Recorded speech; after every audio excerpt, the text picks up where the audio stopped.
बिस्मिल्लाहिर्रहमानिर्रहीम। जिस तरह आपको सीएम साहब गुलू खान साहब ने जिम्मेदारी दी है और हमने इससे पहले हज़ारा रीजन का सीएम साहब की क़यादत में हमने विज़िट किया। कल पेशावर रीजन का था और आज मलाकंड रीजन का है।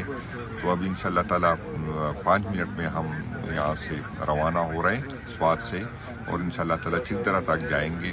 हमारी जितनी भी हमारे वर्कर्स पहले से हमारे सीएम साहब के इंतज़ार में हैं और जो बाकी पहुँच रहे हैं उसकी भी मेरी रिक्वेस्ट है कि जल्द से जल्द पहुँच जाए। इंशाअल्लाह ताला 5 मिनट के अंदर हम जो है यहाँ से निकल रहे हैं।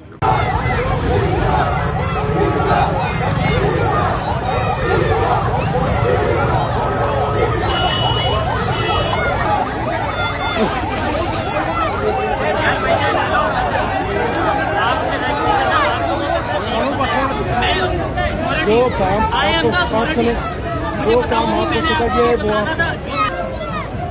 जीप बंद है कैसे के बंदे हो